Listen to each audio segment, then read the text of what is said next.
ایک بڑے بحری جہاز کا انجن خراب ہو گیا۔ جہاز کے مالکان نے ایک سے بڑھ کر ایک کاریگر سے رابطہ کیا، لیکن انجن میں خرابی کا پتہ نہ چلایا جا سکا۔ کسی نے ایک بوڑھے ایکسپرٹ کا بتایا جو عرصہ دراز سے جہاز کے انجن کی مرمت کرتا آ رہا تھا اور اپنے کام کا ماہر تھا۔ بوڑھے کاریگر سے رابطہ کیا گیا۔ مقررہ وقت پر بوڑھا کاریگر اپنے اوزاروں کے تھیلے کے ساتھ موقع پر پہنچ کر فوراً کام پر جت گیا۔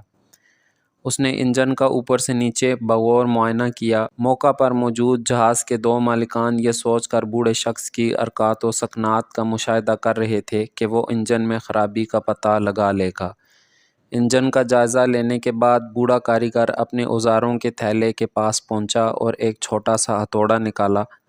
بوڑھے کاریگر نے ہتھوڑے کی مدد سے انجن پر ایک مخصوص جگہ آہستگی سے ضرب لگانے کے بعد اسے واپس تھیلے میں ڈال دیا۔ حیرانگی کی بات یہ کہ انجن سٹارٹ ہو چکا تھا۔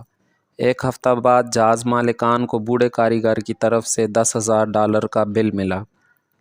کیا $10,000؟ مالکان نے حیرانگی کا اظہار کرتے ہوئے کہا۔ بوڑھے نے بمشکل ہی کچھ کیا ہے۔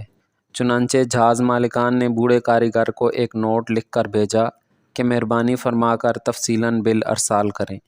بوڑھے کاریگر نے جواب میں جو بل بھیجا اس کی تفصیل کچھ یوں تھی۔ ہتھوڑے کے ساتھ ضرب لگانے کا بل مبلغ $2، جبکہ ضرب کہاں لگانی ہے اس علم کے مبلغ $9,998۔ اوپر بیان کرتا صورتحال سے نکلنے والا نتیجہ کچھ یوں ہے۔ محنت اور کوشش کی اہمیت اپنی جگہ، لیکن یہ کوشش کب، کہاں اور کیسے کرنی ہے، یہی وہ علم ہے جو ہمیں دوسروں سے ممتاز کرتی ہے۔